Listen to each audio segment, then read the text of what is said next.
Oh, now here's the good time. This is the good stuff. So this is when we get to talk about the album, The Counterfeit Controversy.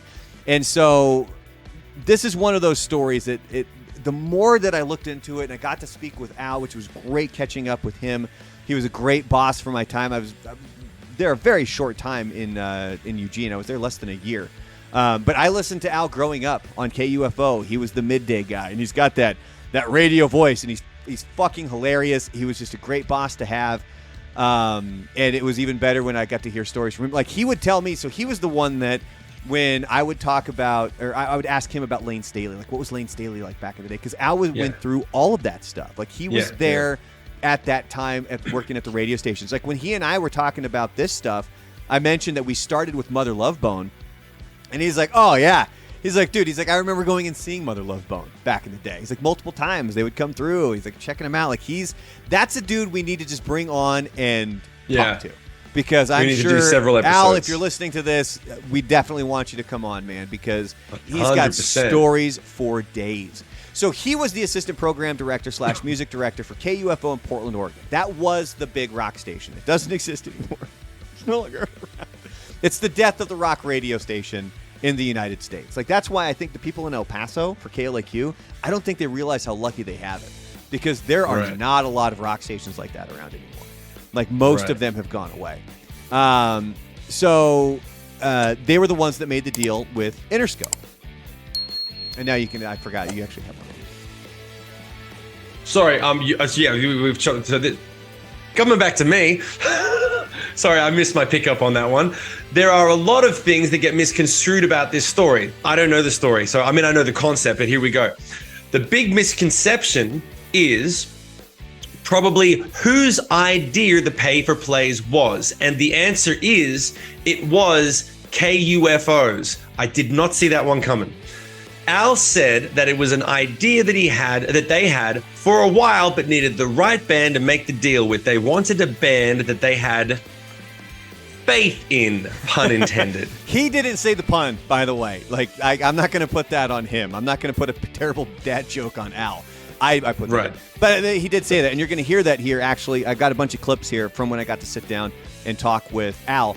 And so Shim had asked, I can't remember if it was in the episode or when we were recording last week's remix, is Al giving away confidential information? And I asked him that because I wasn't sure what can be said and what cannot be said. And Al goes, no.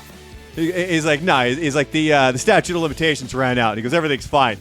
And I'm like, fucking cool, man. So fucking give it up, man. Let's do it. Kind of got to sit and shoot the shit. So here's the first clip. This is him talking about the truth about the pay-for-play. I think it was like about $5,000 for about 13 spins. People were saying we got like $20,000 and for like 50 spins or something like that. It was just crazy, and the program lasted for maybe a week. So I mean, the whole thing was done in a week, but it broke that ban. It made not enough noise. So that's one of the things that definitely gets sort of confused or misconstrued here in this story. Is there's a lot of people who say it was like $20,000. It was for like 500 different spins. It was truly just, it was 1 week. It was 13 plays. And what they did is that when the song was done playing, they just had a disclaimer that said, brought to you by Interscope Records. That was it. So it was like it was an ad. They actually bought advertising time, and the ad that they ran was a song instead of an ad saying, we at Interscope Records like to sign bands that do XYZ. They just played the fucking song. Yeah, so they played the song, and then this next, which rolls right into this next clip where we're talking about how there was a lot of people who were like, oh, that's payola. So for anybody who doesn't know, payola is illegal. The federal government has made it illegal for a record company to go to a radio station and say, here is $10,000, play our song. So their loophole was, it was an advertisement. It just happened to be the full song. And Al said they played Counterfeit anyway. It's not like they weren't already playing it. And it's not, all it did is that it helped them bring in some money, and it helped the record label get some more spins on the song Counterfeit. Yeah. That was it. So, it was 13 extra spins. And he said, so I have a question. The label was already playing the song. They paid to have it advertised, spun an extra 13 times, but he said that was what broke the band. Was the 13 spins what broke the band, or the story that they paid for it? It's a story. Yeah. Okay. The story's really what did it. Does that mean that Interscope, they called Interscope and they said, we got this idea, you're going to pay us for an ad, we're going to do the thing. Interscope said, fuck yeah, that sounds like a great idea. And then we're going to blow it up. And we're going to advertise we kind of get to that a little bit here. So the next thing, this next clip with Al, he's talking about sort of the gray area there, because that's where a lot of people thought like this was super shady or this was illegal and they should have been doing it. It's because there was a lot of gray area. And he flat out says right out of the gate in this clip, he's like, there was no gray area because we made sure that there was not gray area here. Yeah. And then he goes into talking about sort of the record label, radio station relationships that have been there. That aren't exactly on the level. We made it ungray because we made it super bright. We shined a light on it. But for years, it's always been all the flyaways you see on the radio. You know, here's a trip to go see the Sick Puppies. You know, the Sick Puppies paid for that. You know, it's and you know, you played their record sometimes to get those promotions, and that's no secret. That happened all the time. And back when the DOJ got interested in what was going on, Mr. Elliot Spitzer and his team came to radio and got a hold of a bunch of documents. This was like 15, 18, 20 years ago. You know, they found all these irregularities with labels actually spell out in emails, hey, how about 3 flat screen TVs and a trip to the Bahamas for your winter for, you know, power rotation on this record. And that was all spelled out in all these emails that label guys put on their email. And the DOJ got a hold of it, and people lost their jobs, went to jail for that stuff. So, I mean, yeah, so it was technically all this stuff that was illegal was still going on. Now, what I want to know is, Shim, what fucking trips were you paying people to go on when you were in Sick Puppies? Jesus Christ, man. No, I know. We never hooked you up, and it was a sin. I'll tell you one funny thing. That the first time I ever learned about the fine line between promotion and payola was when we were playing Hard Rock Casino, and there was a station in the town. And after the show, we went gambling. I don't gamble, and I literally went to the radio. Our record label rep said, "Hey, the program director from the station's here. We're going to take him out. We're going to have some drinks, you know, schmooze." And I was like, cool. And he said, you know, if you want, go gamble with him. And I don't gamble as a rule. I don't like losing money. It's a whole thing. And he said, cool. Here, I'll give you like $50. Just gamble with $50. So I'll put it on the expense account. I was like, okay, great, cool, easy. We're gambling, and I'm losing because I suck at gambling. I hate it. What were you playing? The program director's next to me. He loses. And I'm like, oh man, we only just kind of got started. Here, take half of my chips. Let's just keep playing. And the promotion, my record label guy pulls me by the shirt and goes, no, you can't give him money. You can't do that. And I was like, what the fuck? He was like, dude, that's straight up payola. You've got to like lose it to him back, and like you got to like, and he just sort of went over to the program director and tapped him on the shoulder and was like, we'll just keep this between us, right? And he was like, yeah, it's whatever, it's fine, it's just $25. But he was full on. He was like, that's exactly what we're not supposed to do. That's cash over. Like on camera. Yeah. And I was like, oh shit. He was full on. He was like, we can take him gambling and buy him drinks, but we can't give him money. Yeah. That's the gray. That's not gray. That's the fucking hard line. That is. So like, yeah, it was funny as shit. Anyway, sorry, let's get back to what you were saying. So, what do you mean anyway? That's a great story.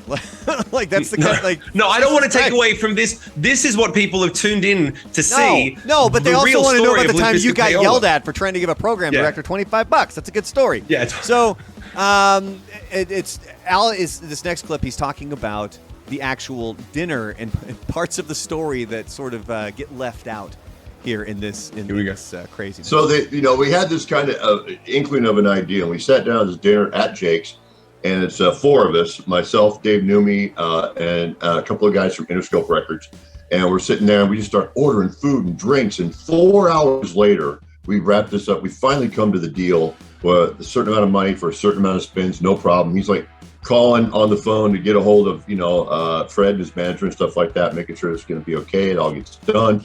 And then for dessert, I knew these 2 girls that worked there at Jake's, and they were servers there. And they were also bakers. They baked. This was way before marijuana was legalized in Oregon. And they came out and they brought us these huge pot brownies to the table because they were bakers. And this is at Jake's. And that's where the president eats when he goes to Portland. And these girls bring out these pot brownies for us, not on the menu, special menu for us. And we sat there and ate those. And the guys from Interscope had to go fly. And they go, dude, that was the craziest plane ride home ever after eating that brownie. And I got lost just getting to my car that night after eating that brownie. But everything got done, and we showed it the next day at work, got it all done, and it was crazy. And you would never see that at a restaurant back then, pot brownies being brought to the table. But I thought that was so rock and roll, and that was never mentioned in any of the stories. So he wanted. Is that what upsets him? He's like, yeah. He Clearly, that's what bothered Al, is that nobody talks about the pot brownies that were delivered that night. I mean, no one talks about how we were cool too, man. We fucking rocked it, man. So obviously, the pay for play worked. The radio station got the money. The label got the spins, and it got the notoriety for Limp Bizkit, whether good or bad. So I asked Al, did you ever do that again with another band? After we did it the first time, it was all of a sudden, that was like the call you'd get, hey, do you want to do this with this band? And it was one of those things, it's like we looked at it, obviously. We weren't really trying to develop that as a program, as a business model. We just wanted to try it, see if it would work, see if, everybody said, oh, this will never work. And we just were kind of being smart pants, I don't know. But afterwards, nothing really fell into place. We really believed in Limp Bizkit. We believed in that product. Otherwise, we wouldn't have tried it. So it wasn't just, hey, let's pick a band that we can try this with. It's got to be something that we both wholeheartedly, myself and our PD, Dave Newmy, wholeheartedly felt that we could get behind. It wasn't going to be something that we did that we didn't believe in, because our main goal was to make the station sound good, and always was. And we weren't going to just grab a piece of crap song to get the money and play it. And that was one thing that it never fell into place like that again. And we just didn't feel like doing it, going through the trouble. Oh, and something else that he had mentioned that I don't have necessarily a clip for is that I guess country radio jumped all over this aspect of the pay for play, where they did it a few times. But like he said there, he's like, it never really fell into place. Again, it's just it ran its course. We did it with Limp Bizkit, and then that was about it. Didn't it get made illegal afterwards? Didn't they write new rules afterwards? I don't think so. I think it was. So you could still do that now. I could go to KLAQ. Oh, now I'm not 100% sure. And now I'm not in radio, so I don't really care. That's not anything that's on my radar. That's not on my radar. However, but that really does speak to Al's spirit. The fact that he did a great business move. It wasn't a douche move, but it really was a little bit of a poke to the system of being like, yeah, we're gonna fuck this little bit up. We're gonna fucking stir the pot and break the rules, but not quite. But he did it from a place of, we believe in this band. We're gonna try to break the band. We're gonna do the right thing. That's what radio is supposed to do, or at least what it says it's supposed to do, is support new music, help break artists that really do, but people believe have a career. That's literally what it is designed to facilitate, as well as its advertisers. Make advertising money, but also you've got the platform. Use it. Break new bands. Take a few risks. That's real, and that speaks to Al's character a lot. Yeah, they don't do that anymore. Radio does not break. Not anymore. New artists at this point. But I do have a clip of Al talking about the last time that you were in town when he got to hang out with you. Oh, really? Best to Shim, man. It's great seeing him doing stuff. Last time he was here, we went down to downtown Eugene here. He was doing a show with the Sick Puppies, and we had this thing called Sick Puppy Saturday or something like that. And after the promo, we went down, and there was a girl sitting in our area downtown with a sign that said "Free Hugs." And so, Shim was like, "Hey, I know that." And so he went and introduced himself to her, and she was like, "Oh my God, you're the Free Hugs guy." And that's where she got it, was that Free Hugs thing that Shim had done. That's sweet. No, I remember that. Yeah. Every time someone has a free hug sign, I make a point of giving him a free hug and make a thing. Because that was, especially by the time that the last time I saw Al, that video was 8 years old by that point. The fact that people still remember is really dope. But yeah, I love Al. Bless. If you're listening, man, let's do it again sometime. I'm telling you, we got to have Al on, man, because he's got to have stories for days. I mean, he was always so cool to talk to ask questions about, stuff the way that it was back in the 90s and especially the grunge movement, being up in the Northwest. Like, he was there for all of that shit. Yeah, 100%.